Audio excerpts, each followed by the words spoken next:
Tony खांसते हुए बुजुर्ग कपल की मदद करने लगा। नंदिता भी पीछे आ रही थी, पर तभी किसी ने उसकी कलाई को पकड़ लिया। कौन है? छोड़ो! नंदिता कुछ कर पाती उससे पहले ही उसके मुंह पर रुमाल रखकर उसे बेहोश कर दिया गया। एक शख्स नंदिता को अपनी बाहों में उठाए उस धुएं की आड़ में उसे वहां से ले गया।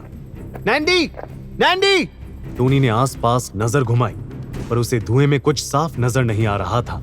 तभी उसने देवेन को देखा। वो दौड़कर उसके पास पहुंचा और घबराई आवाज में बोला, देवेन, नैंडी कहीं नहीं मिल रही। अभी यही थी, पता नहीं अचानक से कहां चली गई।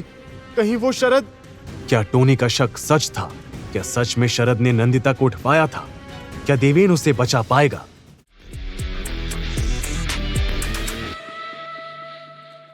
देवेन, नैंडी कहीं नहीं मिल रही। अभी यही थी, पता नहीं अचानक से कहां चली गई। कहीं वो शरद? हाँ देवेन, ये जरूर शाह ब्रदर्स का ही काम है। वो नहीं चाहते थे कि ये प्रोटेस्ट हो। कहीं उन्होंने नंदिता को कुछ... हम पुलिस कंप्लेन करते हैं। नंदिता की जान को भी खतरा हो सकता है। कहीं शरद ने उसे कुछ... टोनी बहुत घबरा गया था। वो बिना रुके बस बोले जा रहा था।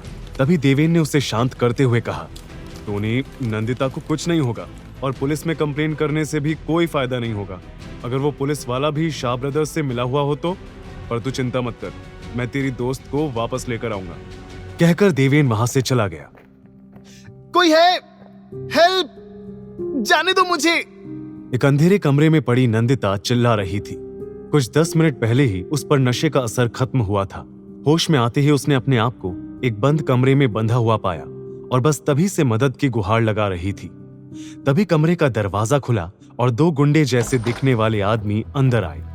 क्या गला फाड़ फाड़ कर चिल्ला रही है? साला सारा नशा उतार दिया। कहता हुआ एक आदमी हाथ में शराब की बोतल लिए आगे बढ़ने लगा।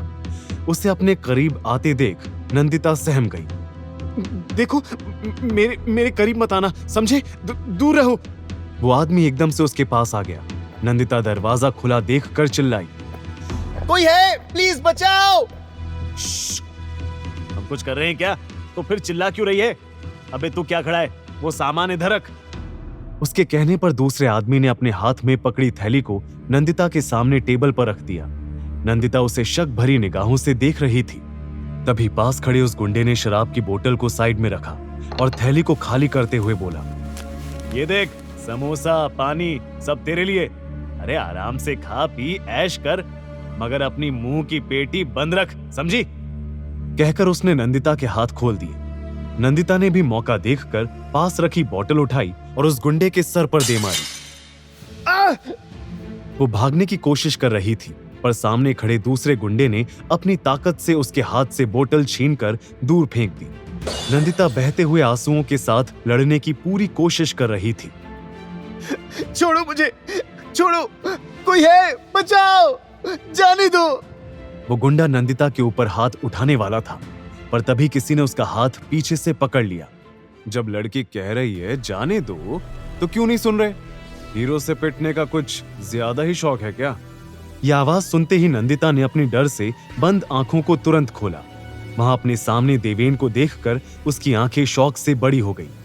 वो गुंडा कुछ कहने के लिए मुंह खोलने वाला था, पर तभी देवेन ने मुक्का मारकर उसे वहीं बेहोश कर दिया। नंदिता के चेहरे पर राहत की झलक दिखी। वो नम आंखों के साथ देवेन की तरफ ही देख रही थी। वैसे ऐसी सिचुएशन में लड़की हीरो के सीने से लग जाती है। तुम्हें ट्राई करना है? नंदिता ने राहत की सांस भरकर खुद को शांत किया। तभी देवेन ने वहां दूसरे गुंडे की तरफ देखा जिसके पास टूटी हुई बोतल पड़ी हुई थी। इसे मार दिया क्या? देवेन ने थोड़ा शॉक होकर पूछा, तो नंदिता तुरंत बोल पड़ी, नहीं, मैंने बस वो बोतल... वो सांस नहीं ले रहा है क्या? मर गया क्या? देवेन ने चेक किया, जिंदा है। इतना कहकर उसने वहां रखी पानी की बोतल उठाई और आराम से बैठकर पानी पीने लगा। नंदिता हैरानी से बोली, तुम क्या कर रहे हो? ये कोई आराम करने का वक्त है? चलो यहाँ से। इनके साथी आ गए तो? और पहले मेरे पैर खोलने में मेरी मदद करो, जल्दी करो देवेन। वो टाइट बंद गांठ नंदिता से खुल नहीं पा रही थी। तभी देवेन की एरोगेंट आवाज आई, एक शर्त पर। ये सुनते ही नंदिता झल्ला पड़ी। व्हाट? तुम्हें इस सिचुएशन का भी फायदा उठाना है? तुम जैसे गुंडे से मैं कोई और उम्मीद भी क्या कर सकती हूँ? यू नो व्हाट, मुझे तुम्हारी जरूरत ही नहीं है। मैं खुद यहाँ से चली जाऊंगी। कहते हुए नंदिता ने आखिर अपने पैर खोल ही लिए वो उठकर जा ही रही थी कि देवेन पीछे से बोला, फाइन जाओ, पर अगर इनके साथी बाहर मिल गए तो मैं बचाने नहीं आऊंगा। ये सुनते ही नंदिता के कदम थम गए। कुछ सेकंड सोचने के बाद उसने पीछे मुड़कर देखा और बोली, बोलो क्या शर्त है तुम्हारी? बस तुम्हारी दोस्ती मिलेगी। ये कहते हुए देवेन ने स्माइल के साथ अपना हाथ आगे कर दिया।